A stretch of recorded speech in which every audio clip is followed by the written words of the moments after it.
Kumusta kayong lahat? Hiyori nga pala ng Wano Kuni Anime. Habang naghihintay pa tayo fam sa pagdating ng susunod na chapter, ay balikan muna natin ang pinaka-controversial na mga katanungan na sinagot ni Oda para sa atin.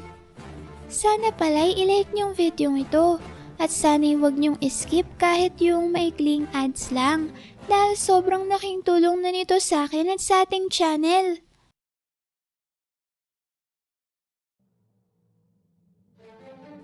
Sa video na to fam, irarank natin ang ilan sa mga pinaka-interesanting fan questions na binigyang kasagutan ni Oda kamakailan lang. Ang pagkakasunod-sunod nito fam ay mula sa medyo interesante hanggang sa pinaka-controversial at pinaka-exciting na katanungan. At bilang unang entry natin at pang top 5 sa mga katanungang ito, ay ang question tungkol sa kung paano ba talaga gumagana ang World Military Draft System na naging dahilan upang mahirang bilang Marine Admiral sina Fujitora at Ryukugyu. Kung matatandaan kasi natin fam sa naganap na 2 taong time skip sa kwento, ay nagkaroon ng 2 bakanteng pwesto sa posisyon ng pagiging isang Marine Admiral. Dati kasi sina Akainu, Aokiji at Kizaru ang siyang may hawak ng ranggong to. Subalit dahil nga sa naging duelo ni Akainu at Aokiji ay naiwang bakante ang 2 pwesto. Pagkatapos kasi ng kanilang duelo ay na-promote bilang Fleet Admiral si Akainu, habang si Aokiji naman ay tuluyan ng tumigil sa pagsiserbisyo sa pwersa ng Marines. Yan ang dahilan fam kung bakit kinailangan ng Marines na pumili ng 2 malalakas na individual na papasa sa pamantayan ng pagiging isang Marine Admiral at papalit sa pwestong iniwan ni Akainu at Aokiji.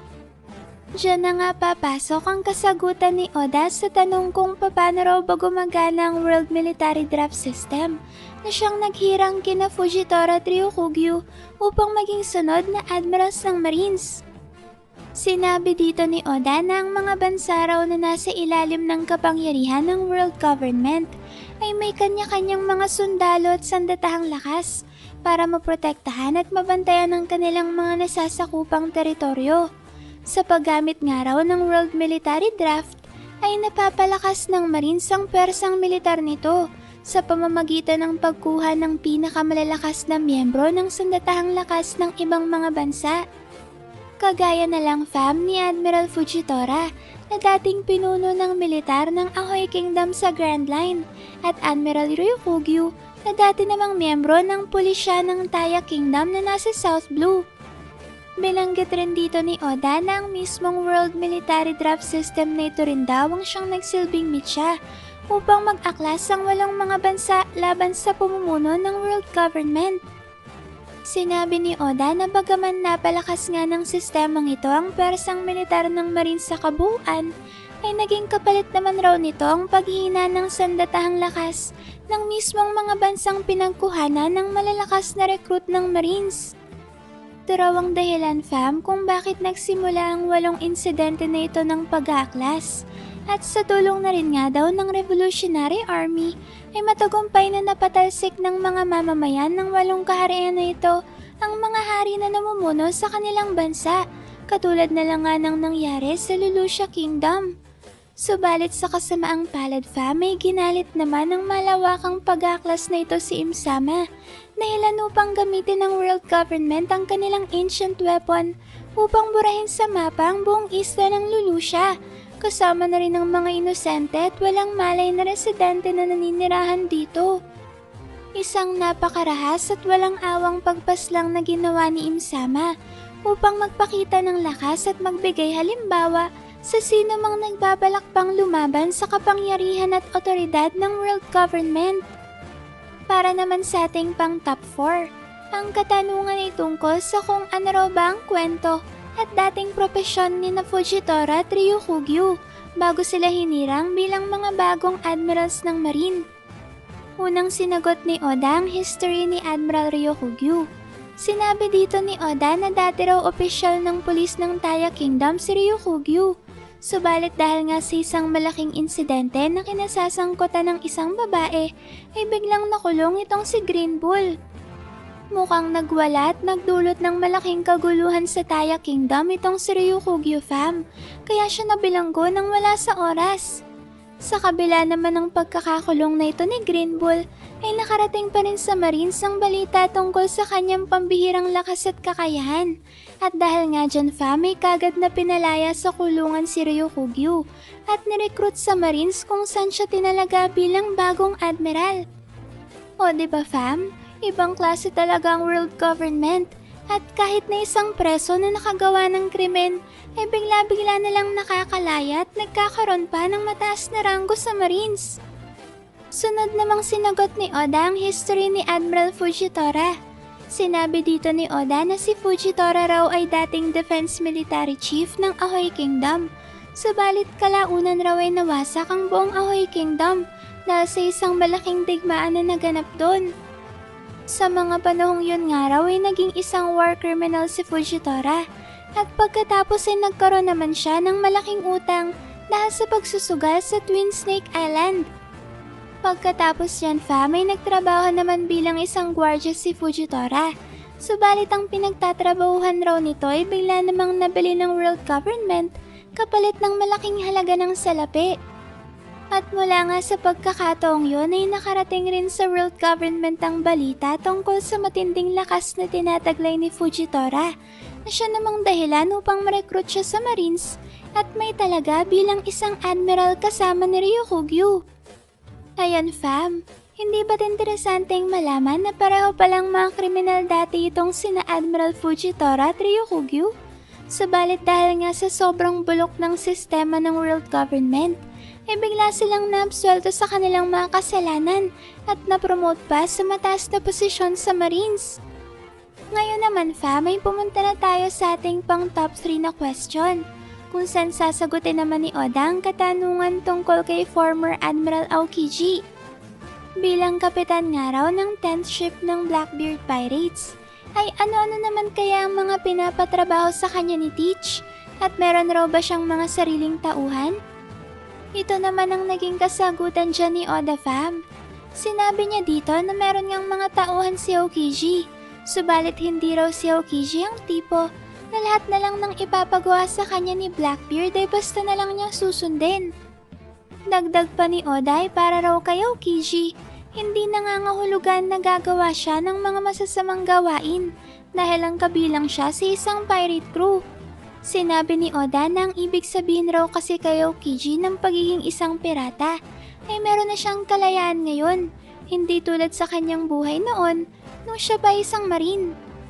Subalit dahil nga sa miyembro na siya ngayon ng Blackbeard Pirates, ay hindi pa rin talaga may iwasan na makagawa siya ng mga hindi kaaya-ayang bagay at may mga inosenteng buhay na madamay. Kayo fam, ano sa tingin nyo? Tuluyan na nga kayang tinanggap ni Aokiji ang pamumuhay bilang isang ganap na pirata? O may posibilidad pa ba na isa talagang sword member itong si Aokiji at may secret mission pa siya na nakatakdang gawin sa loob ng Blackbeard Pirates? Kung ganun fam, may nangangahulugan kaya ito na hindi talaga seryoso si Aokiji sa kanyang sinabi kay Blackbeard na ang intensyon niya talaga ay tapusin si Garp, subalit hindi niya akalaing makakaligtas pa to. Ano naman kaya ang magiging kapalaran ni Garp? At kasalukuyan pa rin siya ngayong nakabilanggo sa Pirate Island na bangonihing teritoryo ng Blackbeard Pirates. And speaking of Blackbeard Pirates fam, ay tungkol nga sa kanila ang ating pang top 2 na question. Dito ay tinanong kay Oda ang tungkol sa pangalan ng barko ng Blackbeard Pirates na Saber of Sebek at kung meron raw ba itong kinalaman sa totoong kaugnayan ni Teach kay Rox D. Sebek. Ito naman ang naging kasagutan ni Oda dyan fam.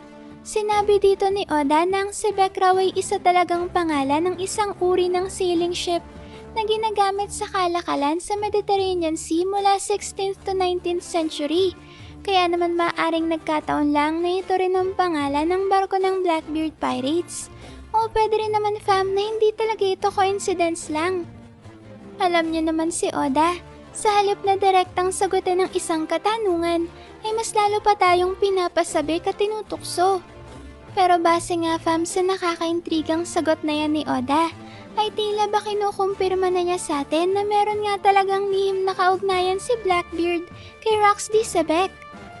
Pero alam niyo fam, kung sisiyasatin natin ang mga pagkakataon sa kwento na binanggit sina Roxy Sebek at Blackbeard, ay maaari tayong magkaroon ng ideya kung ano nga ba talaga ang tunay na koneksyon ng dalawa. Una na dito fam ay ang mahalagang detalyeng binanggit ni former Marine Fleet Admiral Sengoku nung nireveal nito sa ibang Marines ang tungkol sa nakaraan ng maalamat na grupo ng Rocks Pirates, kung saan dito ay sinabi ni Sengoku na ang pangarap raw talaga ni Sebek ay ang maging hari ng buong mundo. Ang ikalawang eksena naman ay naganap sa katatapos lang na Egghead Arc, nung nakausap ni Saint Saturn ng dalawang Yonko commanders ni Blackbeard na sina Van Ogre at Katarina Devon. Dito fam ay sinabi ni Saint Saturn na hindi niya raw akalaing ang isa sa hindi makontrol na halimaw na bilanggo ng level 6 ng Impel Down ay pinili ang buhay ng isang tagasunod lang. Sumagot naman si Devon at sinabing pumayag lang raw siya sa ganitong klase ng buhay dahil espesyal at hindi isang pangkaraniwang individual ang kanyang kapitan na si Teach. Kapansin-pansin naman fam ang naging sagot dito ni Saint Saturn na sinabing kahit nga raw ang lineage o bloodline ni Blackbeard ay hindi rin pangkaraniwan. Nagulat naman si Devon dahil alam rin pala ni Saturn ang tungkol sa lihim na bagay na yon. At pagkatapos niya ay tinanong naman ni Saturn ng dalawang Blackbeard Pirate Commanders kung ano raw ba talaga ang gustong makuha ng kanilang crew at bakit nandito sila ngayon sa Egghead. Kumpiyansa namang sumagot ang dalawa at sinabing ang gusto raw nilang makuha ay ang buong mundo. Ayan fam, katulad nga ng ating nasaksihan sa dalawang eksenang to, ay makikita natin na halos parehas lang pala ang layunin ni na Roxy Sebek at Blackbeard. Dahil kung Sebek nga ay gustong tanghalin bilang King of the World, si Teach naman ay gustong mapa sa kamay ang mismong buong mundo. At base nga sa binalikan nating eksena kanina, ay ang mismong miyembro ng Five Elders na si Saint Saturn na rin ang mismong nagsabi na espesyal talaga ang bloodline o ang pinanggalingan na angka ni Blackbeard, na maaari namang magsabi sa atin na si Roxy Sebek talaga ang totoong ama nito. Lalo na fam at sinikap talaga ng world government na burahin sa kasaysayan ng lahat ng tungkol kay Sebek. Kaya naman tanging ang mga elders at crew ni Blackbeard lang ang nakakaalam sa totoong katauhan ng kanyang ama. At yun na nga fam ay ang maalamat na pirata na kinatatakutan ng world government na si Roxy Sebek. Bilang panghuling ang ebidensya na susuporta dito fam ay ang espada ni Ace, na pangalan naman ng isa sa 5 Supreme Great Blades na siyang mga pinakamataas na kalidad na espada sa mundo.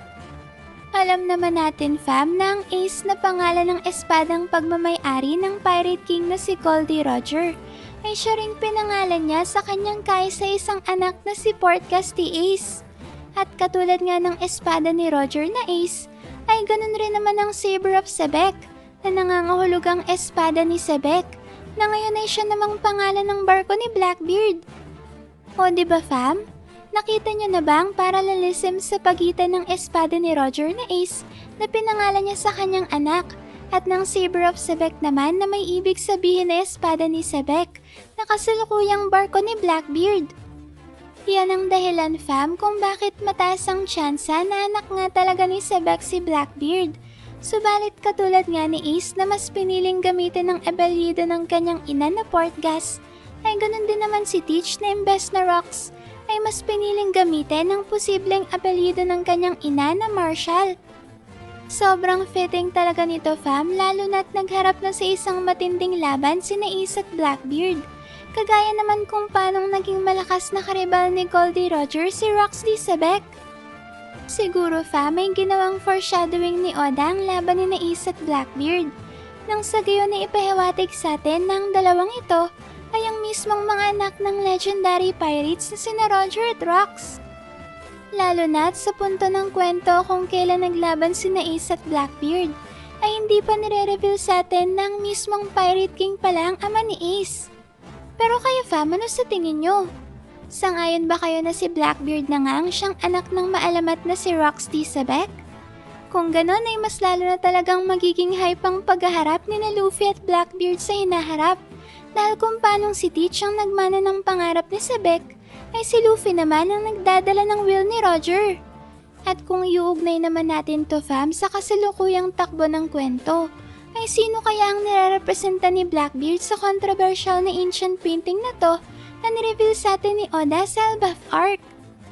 Hindi ba't ang sinuon ng painting na yan fam ay mula pa sa sagradong kasulatan ng Harley na siya namang nagsisilbi bilang isang propesiya na nagsasabi ng mga nakatakdang mangyari sa hinaharap? Ayon nga sa ancient painting ay may dalawang faction ng grupo na naglalaban mula pa noong Void Century. Ito ay ang digmaan sa pagitan ni Im-sama at ng kanyang world government, laban naman sa angkan ng Di at mga kaalyadong lahi nito. Kung ganun na isang grupo kaya sasali si Blackbeard? Sa grupo kaya ng D-Clan o sa world government ni Im-sama? Hindi ba't kay Blackbeard na rin mismo nanggaling na gusto niyang kilalanin ng world government ang kanyang teritoryo na Pirate Island Beehive bilang isa sa mga bansa na nasa ilalim ng pamumuno ng mga Celestial Dragons? Kaya nga kinidnap ni Blackbeard si Kobe dahil gusto niya itong gamitin bilang isang bargaining chip upang persahin ng world government na gawing isang opisyal na kaharian ng Pirate Island kung saan naman si Blackbeard ang siyang magiging hari nito. Diba fam? Base nga dyan ay barabang lalabas na kay Im-sama at sa world government pakakampi itong si Blackbeard. Subalit nananatili pa rin ngang misteryo ang lahat dahil nga sa ginawang pagkopya ni Katarina Devon sa itsura ng dating elder na si Saint Saturn. Kaya naman hindi pa rin talaga tayo makakatiyak fam sa kung ano nga ba talaga ang pinaplano ni Teach at ng kanyang crew at kung sang grupo ba siya kakampi. Kay Im-sama ba o saan ka ng D-Clan? Pero kung kayong tatanungin fam, sa tingin nyo ba ikakampi kay Luffy itong si Blackbeard sa paparating na Final War? O kay Im-sama ba siya sasama? Subalit sa isang malupit na twist sa dulo ay doon naman niya ito tatraydorin. Grabe naman talaga fam ang mga kaganapan sa Final Saga. Pero bago pa nga tayo mabaliw sa sobrang excitement sa mga pwedeng mangyari, ay pumunta na tayo sa ikalima at panghuling katanungan kung saan sinagot ni Oda kung gaano ba talaga kalakas si Saint Figureland Garling. Dito fam ay binanggit ng One Piece fan na nagtanong na nakita raw nating lahat na kinompronta ni Saint Garling ang pwersa ng mga pirata na umatake sa mga Celestial Dragons sa naganap na God Valley Incident. Yun nga lang raw ay hindi natin nakita sa mismong laban si Saint Garling. Kaya naman ngayon ay tinatanong ng fan na to kung gaano raw ba talaga kalakas si Figureland Garling. Naging maikli naman ang sagot ni Oda dyan fam. At dito ay sinabi niya na malakas raw talaga itong si Saint Garling. Subalit meron daw dahilan kung bakit ganun siya kalakas. Ano na naman kaya fam ang ibig sabihin dito ni Oda nung sinabi niyang may dahilan kung bakit ganun kalakas si Saint Garling? Bilang dating Supreme Commander ng Holy Knights at bagong hirang na miyembro ng Gorosei, ay magigets naman natin na talagang espesyal si Saint Garling at bukod pa dyan ay hindi rin biro ang kanyang lakas. Kahit nga ang kambal na anak ni Saint Garling na sina Shamrock at Shanks ay namana rin ang kanyang pambihirang lakas. Kaya naman talagang nakakaintriga naging kasagutan dito ni Oda na meron raw dahilan kung bakit gano'n na lang kalakas si Garling. Ang maaari ngang maging paliwanag dyan fam ay ang marka ng Abyss na nakatattoo sa katawan ng pinakamatataas na opisyal ng world government, kagaya na lang ng 5 elders at ng Holy Knights. Una nga natin tong nakita nitong nakaraan lang, sa punto kung saan pinakilalang mga miyembro ng Holy Knights na sina Saint Summers at Saint Killingham. Ang marka ng Abyss fam ay yung kakaibang hugis bilog na tattoo sa may bandang siko ni Saint Summers. Sa parehong chapter ay nabanggit rin nga ni Saint Killingham na hindi pwedeng makatawid sa Abyss Magic Circle ang sino mang walang marka ng Abyss sa kanilang katawan. Ibig sabihin niya na tanging mga miyembro lang ng Gorosei at Holy Knights ang siyang maaring makagamit ng espesyal na kakayahang to. Kagaya na lang nga ng ginawang pagsamon ni Saint Saturn sa iba pang miyembro ng Gorosei mula sa Pangeas Castle sa Marisha papunta sa isla ng Egghead. Maaari kasi fam na ang marka ng Abyss na ito ay nagmula pa talaga kay Im-sama at pinagkalob niya lang sa Gorosei at Holy Knights. At sa pamamagitan nga ng marka ng Abyss ay pinapadaloy lang ni Imsama ang kanyang kapangyarihan upang magamit ng sino mang nakatanggap ng misteryosong marka.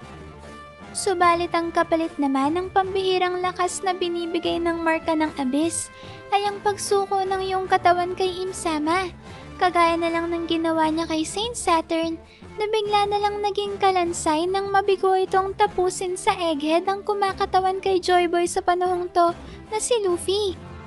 Dahil nga sa malaking kapalpakan na yan ay pinarusahan ni Imsama si Saint Saturn at madaling tinapos ang kanyang buhay sa isang iglap lang.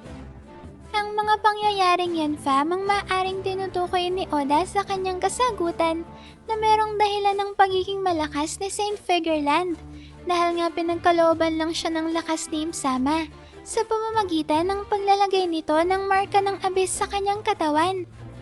Ang nakakabilib pa dyan ay kung meron ngang marka ng Abyss si Shamrock, ay maaaring nagkaroon din ng ganong marka si Shanks.